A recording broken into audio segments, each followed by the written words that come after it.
Good morning. This is Rashad Mitchell coming to you live from my YouTube channel as I continue on my part series. The week that was college football history and review, the 1961 college football season. Now I'm going to be on week number 6, the last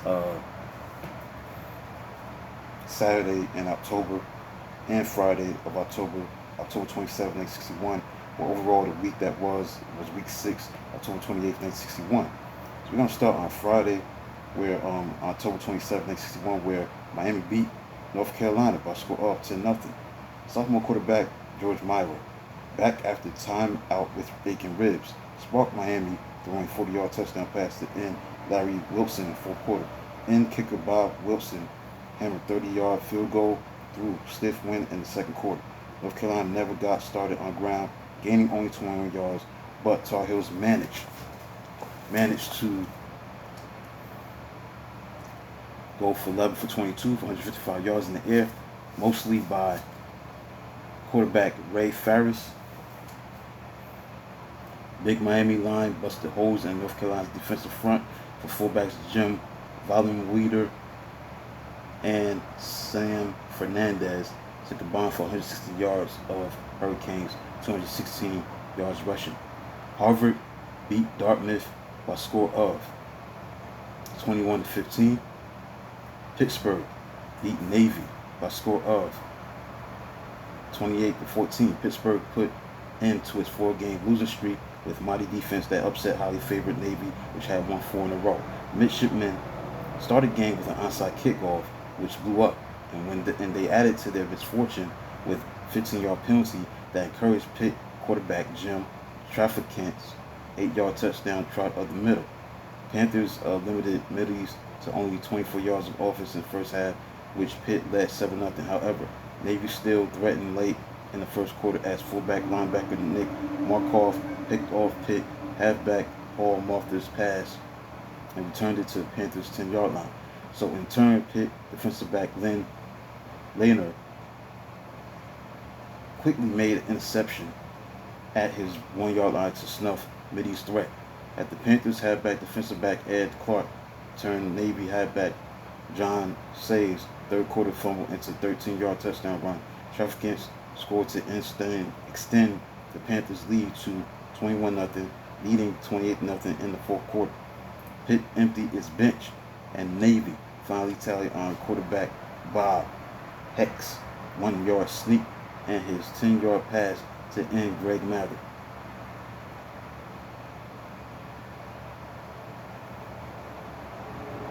Next, we got Pitt, Georgia against Kentucky, where Georgia beat Kentucky 16-15.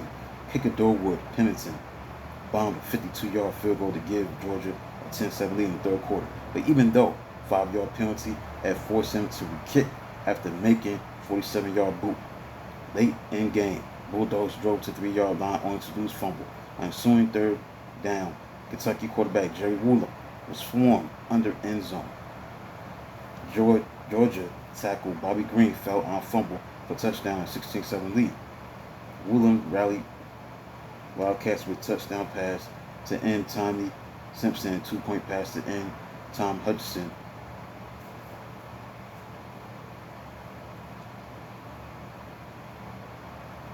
Kentucky's onside kickoff failed. Number 7, Louisiana State shut out Florida by a score of 23-0. The Bengal Tigers surprisingly trounced Florida while both were unbeaten in the SEC. The Gators inserted banged-up quarterback Larry Liberatore midway in the first quarter, which quickly moved his team to 10-yard line. But LSU center linebacker Dennis Obats blocked the Florida kicker Billy Cash's field goal try. The Tigers were on their way to an 88-yard touchdown drive capped by halfback Ray Wilkins' 33-yard sprint off left tackle. So LSU missed the field goal on next possession, which halfback Hagood Clark returned to the 25-yard line. Liberatore made unwise pitch out with 2 tackles around his waist. And LSU defensive back Dwight Robinson stepped in to spirit, dashing 25 yards to score for a 13-0 lead. Florida punter Don Ringo booted 50-yard punt to LSU's 14-yard line in the third quarter. But Tigers halfback and future coach Jerry Stovall got them out of hole with a 38-yard run. Now quarterback Lynn Emedy hit 3 passes, including 17-yard touchdown to end Danny Newman for a 20-0 lead.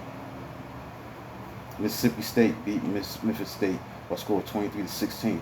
So Memphis' 9-game win streak, fashioned since its 1960 loss to Mississippi State, came to an end, where Tigers had outscored foes 332-44 to date in 1961.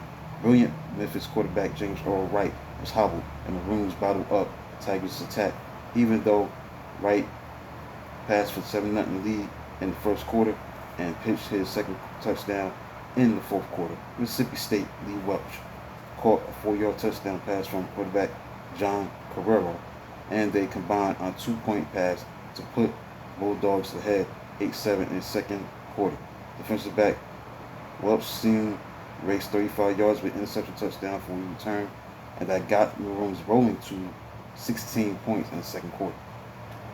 Purdue upset number 5 Iowa by a score of 9-0, as heavy rain and ankle-deep mud marked the first defeat of Big Ten frontrunner Iowa, as Boilermakers used Hawkeyes' errors to gain all of their points. Without having made interceptions so far in 1961, Purdue snatched 2 interceptions, added 3 fumble recoveries, splashed through downpour. It's a huge upset over number 5 Hawkeyes. Now Purdue center linebacker Don Holtani intercepted Hawks quarterback Matt Scisgani on game's first series, and Boilermakers were set up at Iowa 37-yard line. Quarterback Ron DiGravio clipped on a 19-yard pass to halfback Tom Bloom, and fullback Roy Walker converted twice on 4th down to overcome a 10 yards in losses during a touchdown drive that ensued. Now DiGravio wedged last feet for scoring 6-0 edge early in the third quarter.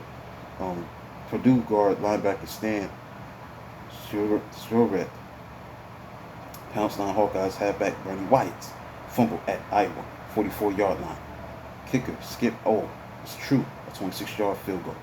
Win, Purdue's thrust died at Iowa 9-yard line, and Cloyd Webb made diving mud-splain catch a 31-yard pass from Scisgani in the fourth quarter, but it did nothing to enhance Iowa's chances of scoring. Number 3 Texas beat Rice by a score of 34-7. Number 3 Texas threw its collection of whippets at Rice and emerged with its accustomed one-sided victory. Longhorns and defensive end Bob Moses caught 5 passes, 2 for touchdowns, and made 7 key stops on defense. Fullbacks Ray Polish and Jerry Cook made first and last Longhorns touchdown respectively. Alice Harbert, Reef Hope, and quarterback Randall Cabot found in Gene Reyes with 18-yard touchdown pass in the third quarter to draw Rice to within 13-7.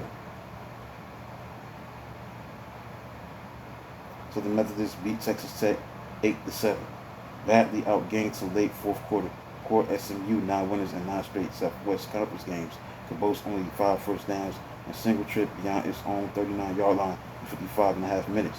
Now, starting at its 27-yard line, Mustangs, however, reached into its pass for spread formation that was once scourge of Old Southwest. Sophomore quarterback Jerry Roman started his first game, dropped into deep position and flipped 17-yard pass to halfback Billy Gannon, who was loose in secondary or puzzled Texas Tech. Now, Rome next used his cock arm passing threat to set defenders on their heels for his runs for 12, 12, and 44 yards. Texas Tech 7-yard line. Halfback Tom Sherwin took shots off swing pass left for touchdown, and Rome rifled 2-point strike to Gannon after rollout to right. Attacking kicker Jim Crow bunted onside kick, recovered by end Buddy Nichols. Mustangs killed last 2 minutes. Earlier, Raiders had marched up and downfield for 337 yards, but was frustrated at SMU 9-18 4-yard lines. So after the strategy of quarterback Johnny Lovelace, it passes to end David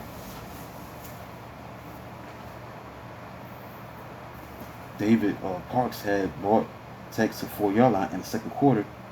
Fullback kicker H.L. Daniels missed the field goal.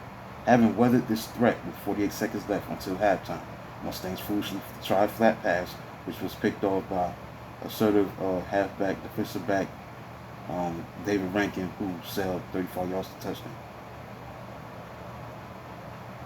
Number 4, Alabama defeated Houston by a score of 17 to nothing.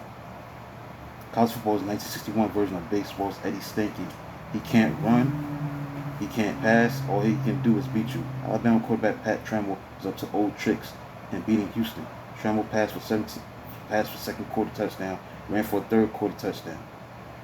Kicker Tom Davis had opening score with a 33-yard field goal in the second quarter when Trammell pitched passes for 46 yards, a 62-yard touchdown trip, capped by halfback Bill Oliver's 5-yard scoring grab. After Bama recovered fumble at Cougars' 15-yard line in the third quarter, Trammell scored from 2-yard line, and fullback Mike Francchio had fractured Houston's middle on 2 runs for 13 yards. Now, Cougars playing their first year under longtime to be coach Bill Yeoman built trio of threats. Center kicker Danny Birdwell has 26-yard field goal blocked by tied halfback Billy Richardson in the first quarter. Halftime clock killed another advance, and Alabama defensive end Bill Battle made interception of Houston quarterback Don Sessions at tied 8-yard line in the fourth quarter. So that was the final score, 17-0, because Tim Davis kicked the field goal. That's 3 points. And Trammell scored in the second quarter and the third quarter. So 17-0 was the final score for Alabama, number 14 in the country. Next, another shutout was performed by UCLA, 20-0.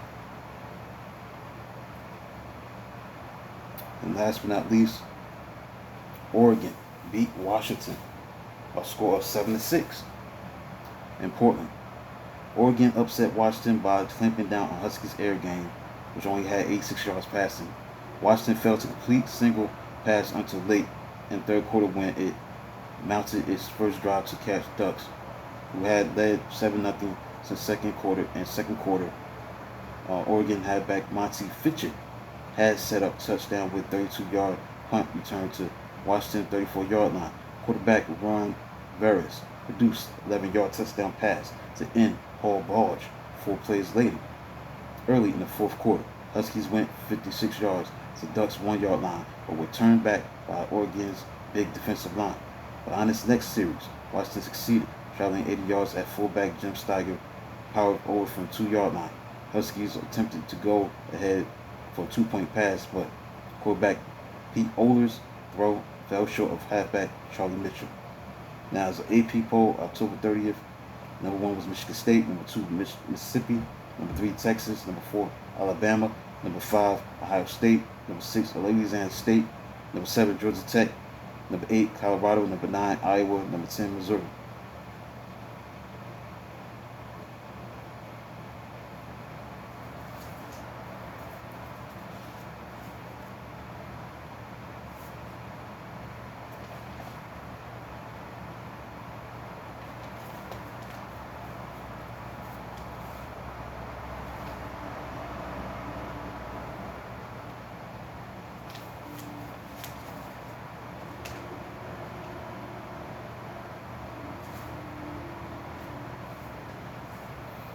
So that includes a look at the week that was, college football history review, the games that were played on week 6, October 28th, 1961, including the game was played on October 27th, 1961 between Miami and North Carolina.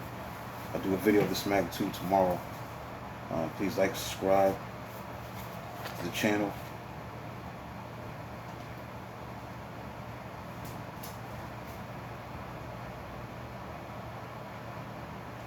This is Rashad Mitchell. Until then, talk to you tomorrow.